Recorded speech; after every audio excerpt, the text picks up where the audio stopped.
कई उतार चढ़ाव के बाद आखिरकार एलन मस्क ने ट्विटर को खरीद ही लिया।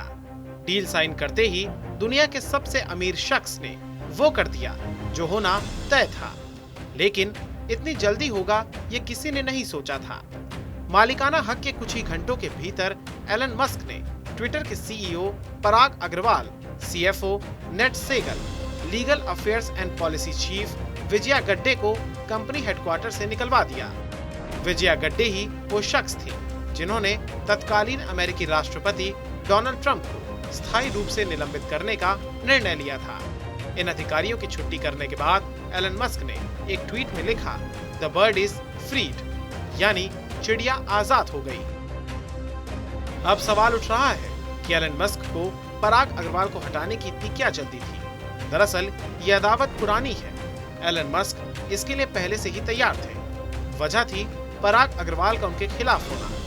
भारतीय मूल के पराग अग्रवाल शुरू से ही मस्क के खिलाफ खासे मुखर रहे हैं। इस वर्ष अप्रैल के महीने में जब एलन मस्क ने ट्विटर की बोली लगाई थी, तभी से पराग अग्रवाल के साथ उनकी नोकझोंक चल रही थी। ट्विटर के तत्कालीन सीईओ ने ऐसे कई बयान दिए थे जिससे ये साफ था कि वो नहीं चाहते थे कि ट्विटर एलन मस्क के हाथों में चला जाए।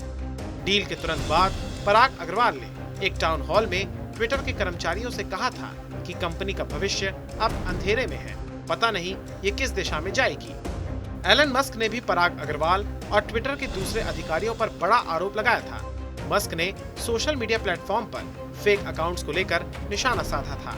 मस्क ने कहा था कि ट्विटर पर बॉट्स या ऑटोमेटेड अकाउंट्स लगभग 20 से 25% हैं। इसके जवाब में पराग अग्रवाल ने कहा था कि माइक्रो ब्लॉगिंग साइट पर स्पैम अकाउंट पिछले 4 क्वार्टर से 5% से अंदर है। ये उनका इंटरनल एस्टिमेट है। निश्चित तौर पर ट्विटर में अब जो कुछ भी हुआ है वो अचानक नहीं हुआ है, बल्कि ये एलन मस्क की एक सोची समझी रणनीति का हिस्सा है।